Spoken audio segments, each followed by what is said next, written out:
The morning sun cast long shadows across the busy streets of downtown Charlotte as Keisha Williams stepped out of her apartment building.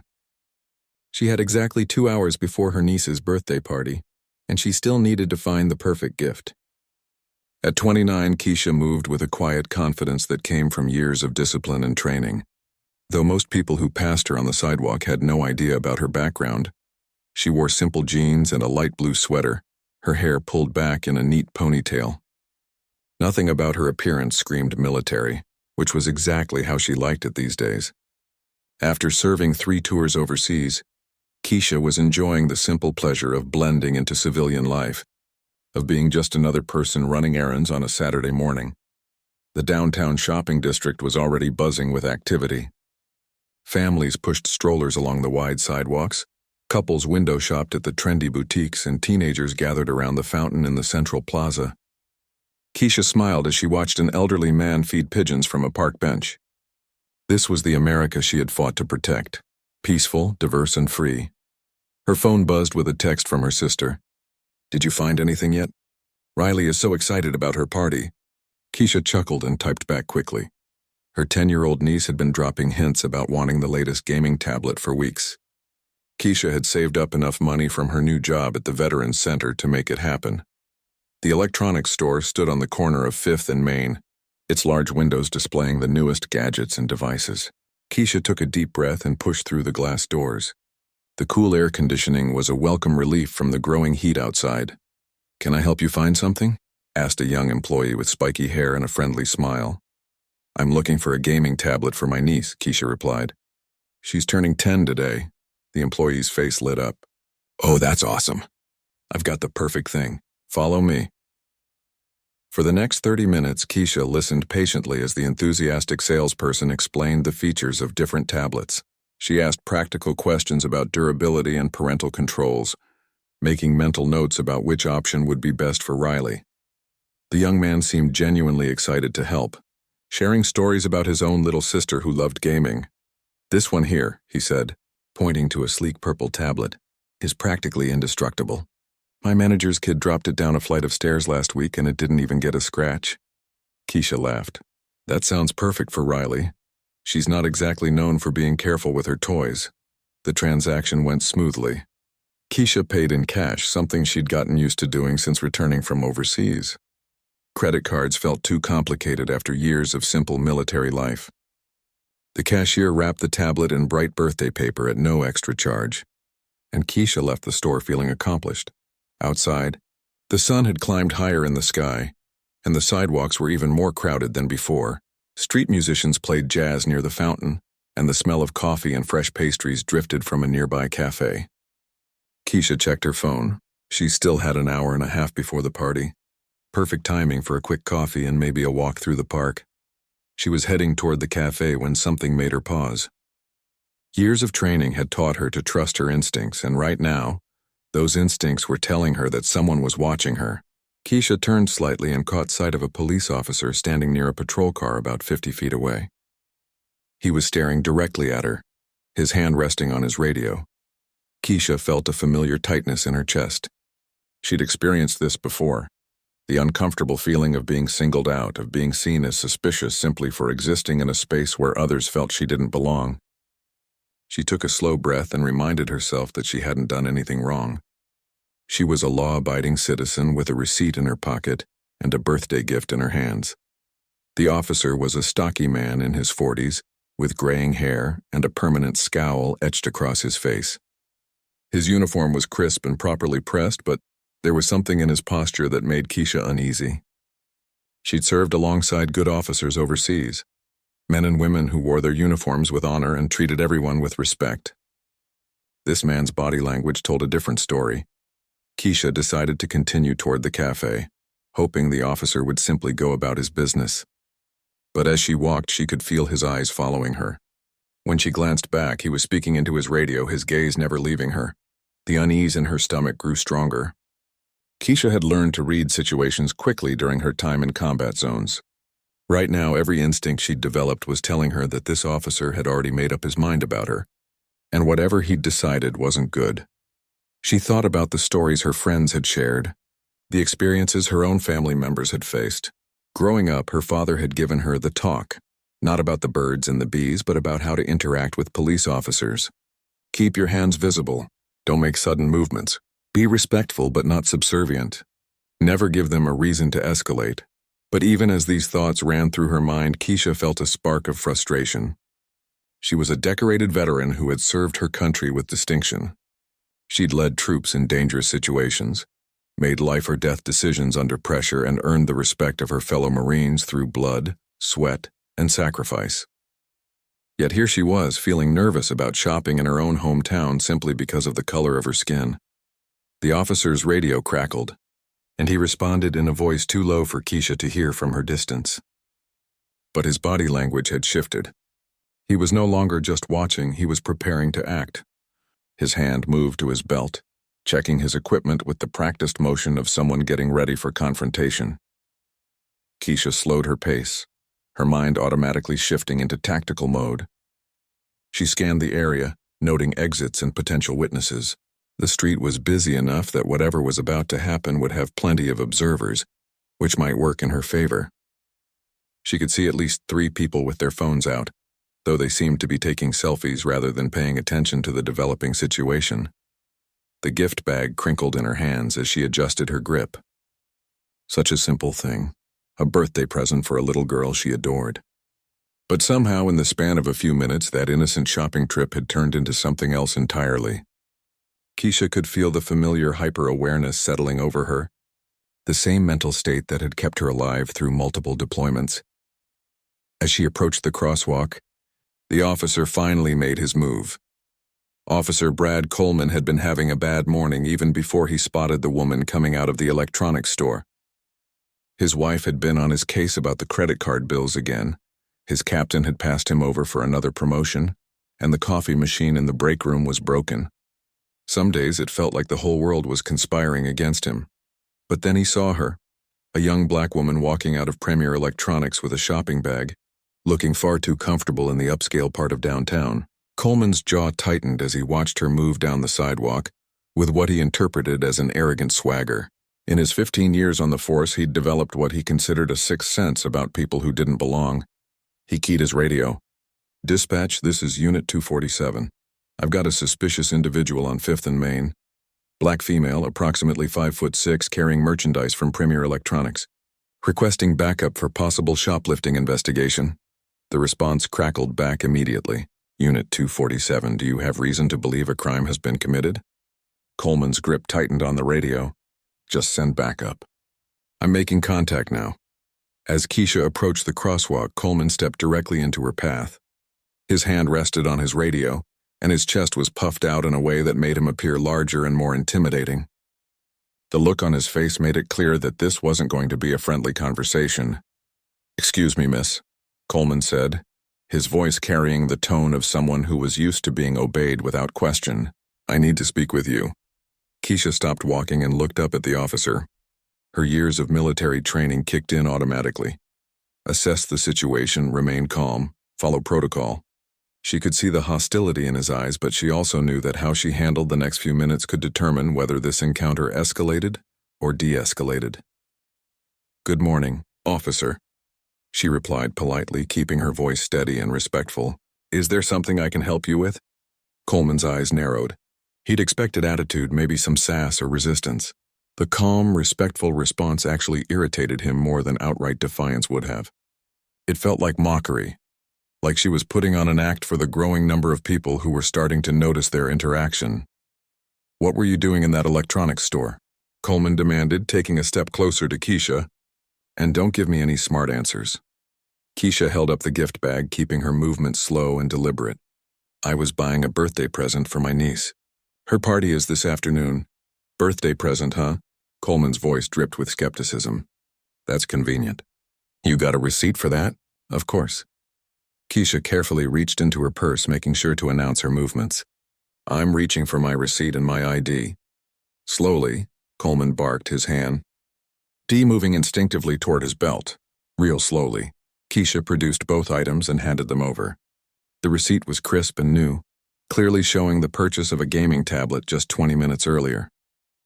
Her driver's license showed her current address in a modest neighborhood about 15 minutes away from downtown. Coleman studied both documents with exaggerated attention, as if he were examining evidence in a major crime. Around them, more people were starting to pay attention. A couple walking their dog had stopped to watch. 2 teenagers with skateboards paused on the sidewalk. An elderly woman sitting on a nearby bench looked up from her newspaper. "This address," Coleman said, waving the license in the air. "This isn't exactly the neighborhood where people shop at Premier Electronics, is it?" Keisha felt a flash of anger but kept her voice level. "I don't understand what you're suggesting, officer. I have every right to shop wherever I can afford to shop." "Afford?" Coleman laughed, but there was no humor in it. "That tablet cost $600. You're telling me you just happen to have $600 in cash lying around?"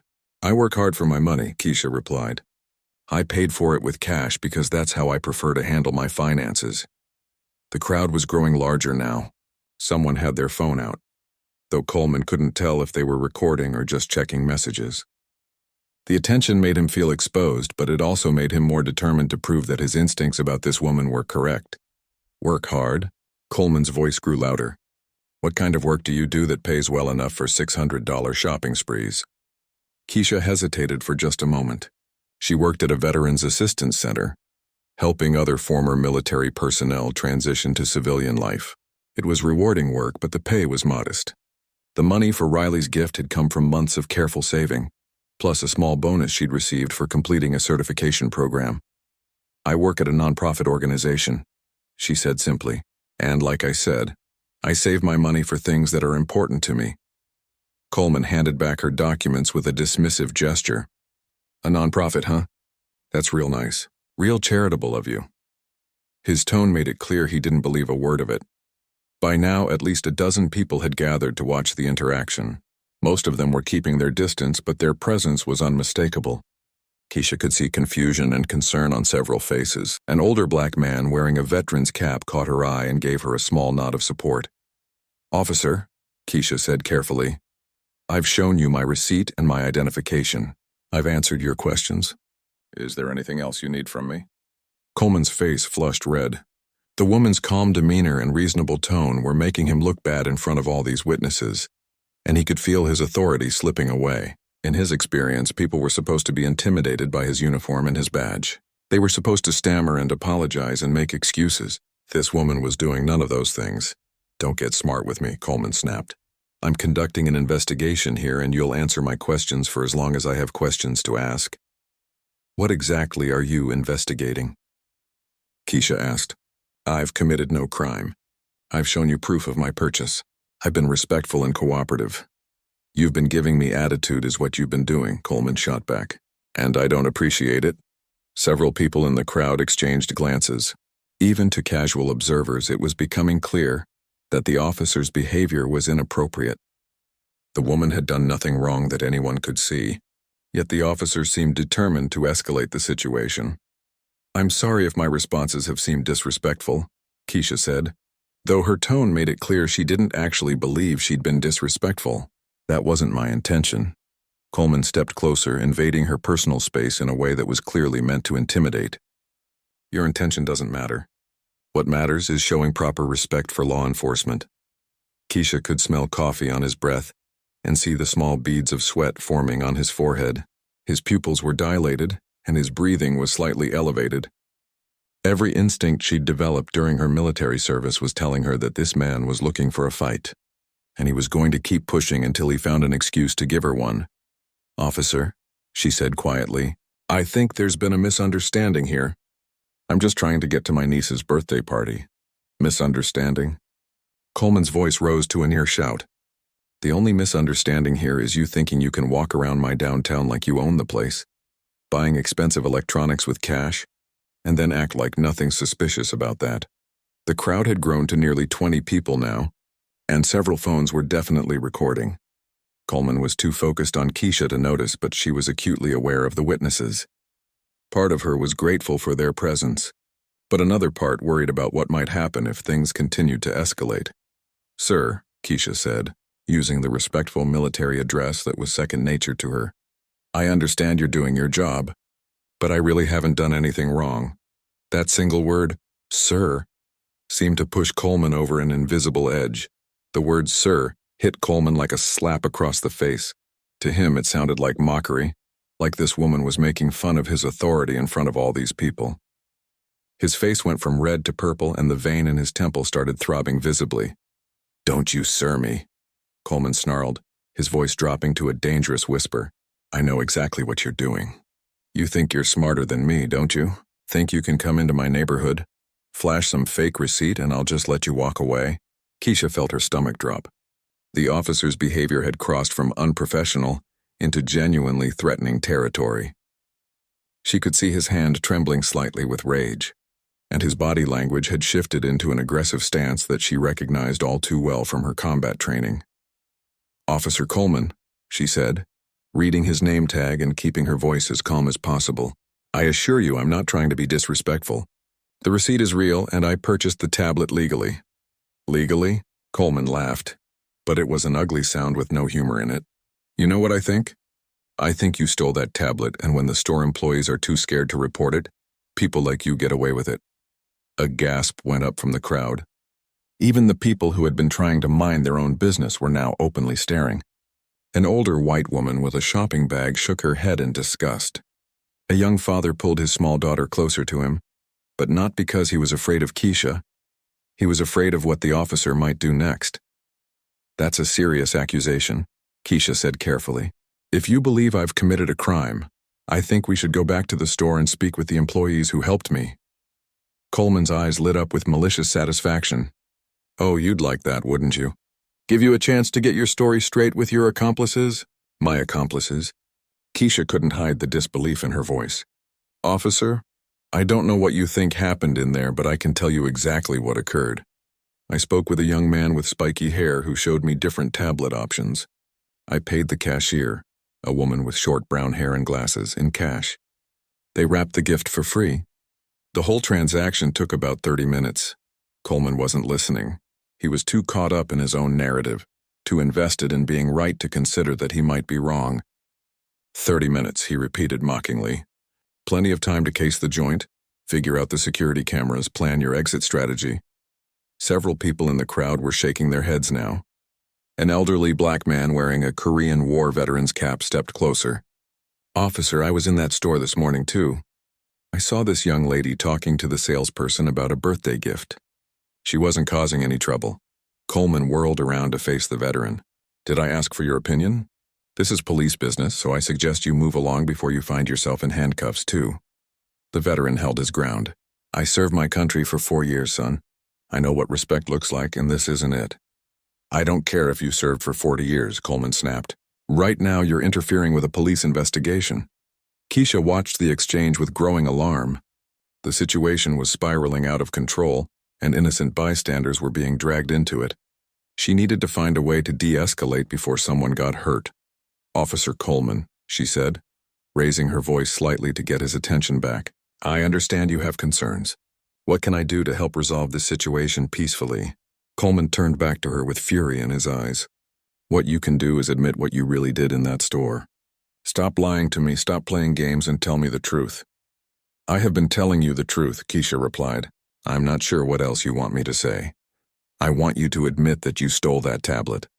Coleman shouted, his voice echoing off the surrounding buildings. "I want you to stop acting like you belong here. Stop pretending you can afford $600 electronics and start being honest about what kind of person you really are." The crowd fell silent. Coleman's words hung in the air like a toxic cloud, their meaning crystal clear to everyone present. This wasn't about shoplifting or suspicious behavior. This was about a police officer who couldn't accept that a young black woman belonged in an upscale shopping district. Keisha felt things shift inside her chest. For the past 15 minutes, she'd been trying to de-escalate, trying to be respectful, trying to follow all the rules her father had taught her about interacting with police. But Coleman wasn't interested in rules or respect or truth. He was interested in power, and he was going to keep pushing until he got the reaction he wanted. "What kind of person am I?" Keisha repeated quietly, her voice carrying a new edge that made several people in the crowd take notice. "That's right," Coleman said, stepping even closer to her. "What kind of person walks into an expensive store in a neighborhood where they don't belong, throws around cash like it's nothing, and then has the nerve to act innocent when questioned about it. Keisha looked around at the faces surrounding them. She saw anger, sympathy, confusion, and fear. She saw people recording with their phones, documenting every word of Coleman's increasingly unhinged rant. She saw the veteran who had tried to defend her, his jaw clenched with suppressed rage. "I'm the kind of person," Keisha said, her voice growing stronger with each word, "who works hard for what she has, who saves her money to make her family happy, who respects the law and the people who are supposed to uphold it, even when they don't show that same respect in return." Coleman's face twisted with rage. "There you go again with the smart mouth. I've had enough of your attitude problem." "My attitude problem?" Keisha felt years of frustration bubbling to the surface. "Officer, I've been nothing but respectful to you. I've answered your questions, shown you my identification, provided proof of purchase. What exactly is my attitude problem?" "Your attitude problem," Coleman said, his voice rising to a shout again, "is thinking you can talk to me like an equal. Your attitude problem is acting like you have rights in my city." The words hit the crowd like a physical blow. Several people gasped audibly. A woman near the back of the group said, "Oh my God," loud enough for everyone to hear. Even Coleman seemed to realize he'd gone too far, but instead of backing down, he doubled down. "That's right," he continued, his voice filled with venom. "I'm tired of people like you thinking you can go anywhere, do anything, buy anything, and the rest of us just have to accept it. Well, I'm not accepting it. Not today." Keisha felt her hands clench into fists at her sides. Every fiber of her being wanted to respond to Coleman's attack, but she forced herself to remain still. She thought about her niece Riley waiting for her birthday present. She thought about her job at the Veterans Center, helping people who had sacrificed for their country. She thought about her own service, the friends she'd lost overseas, the oath she'd taken to defend the Constitution. "Officer," she said, her voice now carrying the unmistakable authority of someone who had commanded troops in combat, "I'm going to ask you one more time to step back and reconsider your approach here." Something in her tone must have penetrated Coleman's rage, because for a moment he looked uncertain. But then his anger flared again, stronger than before. "You're going to ask me?" Coleman's hand moved to his handcuffs. "You think you're in a position to ask me for anything?" "I think it's time we took this conversation down to the station." "On what charges?" Keisha asked, though she already knew the answer didn't matter. "Disorderly conduct, resisting arrest, obstruction of justice." Coleman started listing charges like he was reading from a menu. "I'm sure I can think of a few more by the time we get to booking." Keisha looked around at the crowd one more time. At least 6 people were recording now, and she could see the genuine fear and outrage on their faces. They all knew they were witnessing something wrong, something that could happen to any of them or their loved ones. Coleman reached for his handcuffs with one hand and grabbed for Keisha's arm with the other. The moment Coleman's hand made contact with Keisha's arm, something fundamental changed in her brain. Years of military training kicked in like a switch being flipped. Her body moved before her conscious mind had even processed the threat, responding to the aggressive grab with lightning-fast precision. Coleman's intention was to roughly yank Keisha's arm behind her back, using pain and surprise to force compliance. He'd done it hundreds of times before with people who had no training, no experience dealing with physical confrontation. What he didn't expect was to encounter someone whose reflexes had been honed by 3 tours of combat duty and countless hours of hand-to-hand combat training. In one fluid motion, Keisha redirected Coleman's aggressive grab, using a technique she'd practiced thousands of times in Marine Corps martial arts training. Her left hand captured his wrist while her right hand controlled his elbow, and with a simple pivot of her hips, she used his own momentum against him. The move was called a basic arm drag, and it was designed to neutralize an aggressor without causing permanent damage. Coleman suddenly found himself stumbling forward, completely off balance, his feet tangling as he tried to compensate for the unexpected redirection of his energy. The surprised expression on his face would have been comical if the situation weren't so serious. One moment he was reaching out to grab what he thought was an easy target, and the next moment he was windmilling his arms frantically as gravity took over. The physics were simple and brutal. Coleman's forward momentum, combined with his higher center of gravity and his complete surprise at the resistance, sent him sprawling across the concrete sidewalk. He hit the ground hard with a sound that made several people in the crowd wince sympathetically. The entire sequence took less than 3 seconds. One moment Coleman was aggressively reaching for Keisha, and the next he was lying flat on his back, staring up at the blue sky with a dazed expression on his face. His radio had come loose from his belt and was crackling with static nearby. His hat had flown off and landed in a patch of decorative flowers planted around a streetlight. Keisha immediately stepped back and raised her hands in a non-threatening position, her palms visible to everyone around her. Her training had taught her that controlling the situation didn't end with neutralizing the immediate threat. It was equally important to demonstrate that she posed no ongoing danger. "I was defending myself," she announced clearly, her voice carrying across the crowd.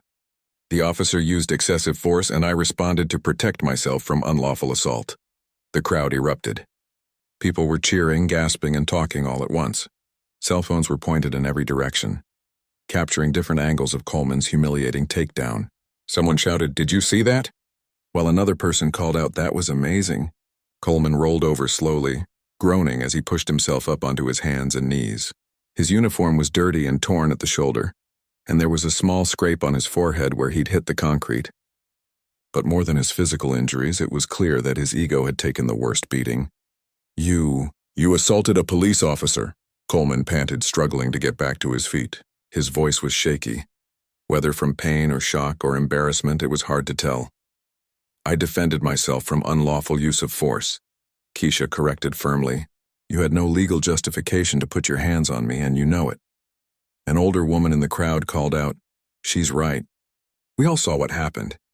Other voices joined in, supporting Keisha's version of events. The veteran who had spoken up earlier nodded approvingly. "That was textbook self-defense," he said loudly enough for everyone to hear. Coleman finally managed to stand up, swaying slightly as he tried to regain his composure. His face was a mixture of rage, humiliation, and confusion. In 15 years of police work, nothing like this had ever happened to him. He was used to being the one in control, the one with all the power. Having that dynamic reversed so completely and so publicly was devastating to his sense of identity. "I'm calling for backup," Coleman said, reaching for his radio with trembling hands. "This woman is under arrest for assaulting a police officer." "Good," Keisha replied calmly. "Please do call for backup. I'd like to speak with your supervisor about your conduct during this encounter." Several people in the crowd laughed at the unexpected response. Most people in Keisha's position would be panicking, begging, or trying to run. Instead, she seemed almost eager for more police to arrive. Her confidence was unshakable, and it was making Coleman even more frustrated. "You think this is funny?" Coleman snarled, finally getting his radio working. "You think assaulting a police officer is some kind of joke?" "I think a trained law enforcement officer being outmaneuvered by a citizen exercising her right to self-defense is pretty telling," Keisha replied. "Especially when that officer had no legal basis for using force in the first place." Coleman keyed his radio. "This is Unit 247, requesting immediate backup at 5th and Main. I have a subject in custody for assaulting a police officer. Suspect is resisting arrest and being belligerent." The response came back quickly. "Unit 247, what's the nature of the assault? Do you need medical assistance?" Coleman looked around at the crowd, at the dozens of phones recording his every word, at Keisha standing calmly with her hands still visible and non-threatening. How could he explain that a woman half his size had put him on the ground without making himself look completely incompetent? "Negative on medical assistance," he said finally. "Just send backup." While they waited for additional officers to arrive, the crowd continued to grow. Word was spreading through the downtown area that something dramatic had happened, and people were walking over from blocks away to see what the commotion was about. Street vendors had stopped selling their wares to watch. Shoppers had emerged from stores to investigate the noise. Keisha remained exactly where she was, her posture relaxed but alert. She made no move to leave, made no threatening gestures, and spoke only when spoken to. Her calm demeanor was in stark contrast to Coleman's obvious agitation and growing panic as he realized how bad the situation looked for him. A young man with a skateboard pushed through the crowd. "Yo, is this the lady who dropped that cop?" he asked excitedly. When someone confirmed it, he grinned widely. "That was the most amazing thing I've ever seen in real life." An elderly black woman approached Keisha carefully. "Honey, are you all right? Did he hurt you when he grabbed you?" "I'm fine, thank you," Keisha replied with a gentle smile. I appreciate your concern. Where did you learn to do that? The woman asked, gesturing toward where Coleman was still trying to dust off his uniform. Keisha hesitated for a moment, then decided there was no reason to hide the truth. I served 3 tours overseas with the Marines.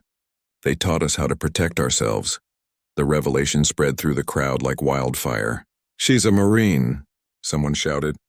She's a veteran, called out another voice.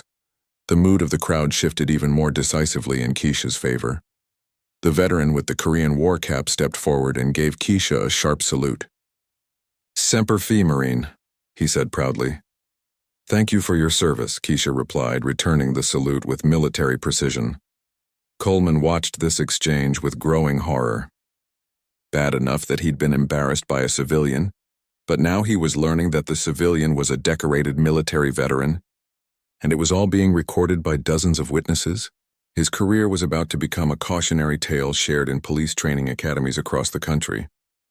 In the distance, the sound of sirens was growing louder.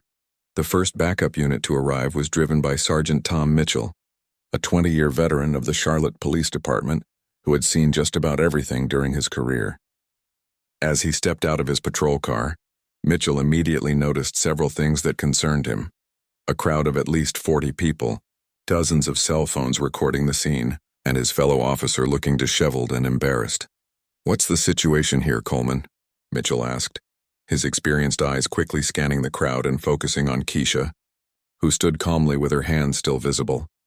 Coleman straightened his uniform and tried to project authority he no longer felt. This woman assaulted me when I attempted to question her about suspicious behavior. She needs to be arrested immediately. Mitchell looked from Coleman to Keisha, then at the crowd of witnesses. Something about the scene didn't add up. In his experience, people who had just assaulted police officers didn't usually stick around to chat with witnesses. They certainly didn't stand calmly waiting for backup to arrive. Ma'am, Mitchell addressed Keisha respectfully. Can you tell me your version of what happened here? Of course, Sergeant, Keisha replied, reading his rank insignia with the automatic precision of someone with military experience. Officer Coleman approached me while I was shopping and began questioning me about my presence in this area. When I provided identification and proof of purchase for my merchandise, he became increasingly hostile and made several inappropriate comments about my race and my right to be here. Mitchell's eyebrows went up. Inappropriate comments about race were serious business, especially with this many witnesses around. Can you be more specific about these comments? Keisha recounted Coleman's words accurately, her military training having taught her to pay attention to details under stress. As she spoke, several people in the crowd nodded and called out confirmations. That's exactly what he said, shouted one woman. We heard the whole thing, added another voice. When Officer Coleman reached for his handcuffs and attempted to grab me without legal justification, Keisha continued, I used defensive techniques to protect myself from unlawful assault. I then immediately stepped back and made no further aggressive moves. Mitchell turned to Coleman. Is this accurate? Did you attempt to physically detain this woman? Coleman's face flushed red again. She was being disrespectful and uncooperative. I had every right to take her into custody. On what charges? Mitchell asked, his tone becoming sharper. Disorderly conduct, obstruction of justice, resisting arrest. Coleman rattled off the same list he'd threatened Keisha with earlier. Mitchell looked around at the crowd again. These people didn't look like they'd witnessed disorderly conduct. They looked like they'd witnessed something that had made them angry and sympathetic toward the woman Coleman was trying to arrest. Ma'am, you mentioned proof of purchase. May I see it? Keisha handed over her receipt and ID again, along with the gift bag containing Riley's tablet. Mitchell examined the receipt carefully. It was clearly legitimate, time-stamped less than an hour ago, showing a purchase of exactly what Keisha claimed to have bought. And you said Officer Coleman made comments about your race? Mitchell asked quietly. He suggested that people like me don't belong in this neighborhood and can't afford to shop at stores like Premier Electronics, Keisha replied. He accused me of theft despite having no evidence and refused to accept my documentation as valid. The veteran with the Korean War cap stepped forward. Sergeant, I witnessed the entire interaction. That officer was completely out of line. This young lady was respectful and cooperative throughout the encounter. Mitchell sighed internally. He'd been a cop long enough to recognize a bad situation when he saw one, and this was definitely a bad situation. Coleman had clearly overstepped his authority, and now there were dozens of witnesses and probably hundreds of videos that would be posted online within the hour. Ma'am, you mentioned you used defensive techniques. What's your background? United States Marine Corps, Sergeant. 3 tours overseas. Currently working at the Veterans Assistance Center downtown. Mitchell felt his heart sink even further. Not only had Coleman harassed an innocent woman, but he'd harassed a decorated military veteran who was now working to help other veterans. This was going to be a public relations nightmare. Can I see your military ID? Mitchell asked. Keisha produced her veteran's identification card, which confirmed her service record and current employment. Mitchell examined it carefully, noting the various service ribbons and commendations listed. 2 more patrol cars arrived, and Mitchell waved the officers over. I need you to start taking statements from witnesses, he told them quietly. And make sure you get contact information from anyone who recorded video. He turned back to Keisha. Staff Sergeant Williams, I apologize for what you've experienced here today. Based on what I've observed and the witness statements I'm hearing, it appears that Officer Coleman exceeded his authority. Coleman's mouth fell open. What, Tom, you can't be serious. She assaulted me. No, Brad, Mitchell replied firmly. From what I can see, you assaulted her and she defended herself. There's a big difference, the crowd began to murmur approvingly. Several people started clapping, and the applause quickly spread through the group. Keisha felt a mixture of relief and vindication, but also sadness that the situation had escalated so far in the first place. Mitchell's radio crackled to life. Sergeant Mitchell, this is Captain Rodriguez. We're getting multiple calls about an incident at 5th and Main. Social media is already lighting up with videos. What's your status? Mitchell keyed his radio. Captain, I have the situation under control. I'm going to need you to respond to this location. We have a significant officer misconduct issue that requires immediate attention.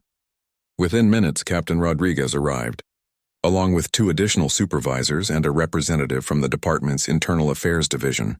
As they huddled together, reviewing witness statements and cell phone videos, it became clear that Coleman's version of events was contradicted by dozens of independent sources.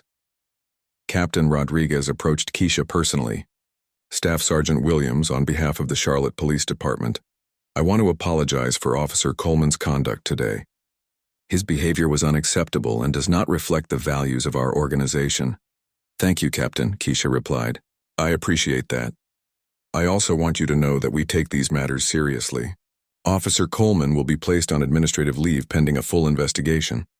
Coleman, who had been listening to this conversation, stepped forward in protest. Captain, you can't be serious. This woman assaulted me. Officer Coleman, Rodriguez replied coldly. I suggest you contact your union representative and arrange for legal counsel. Based on what I've seen here today, you're going to need both. As the various officials continued their investigation, Keisha found herself surrounded by supportive members of the community. The veteran who had first spoken up introduced himself as Robert Chen, a Korean War vet who lived nearby. The elderly woman who had asked if she was hurt turned out to be a retired teacher named Mrs. Patterson. The young man with the skateboard was named Danny, and he was a college student majoring in criminal justice. You handled that perfectly, Robert Chen told her. Stayed calm, followed protocol, defended yourself when necessary.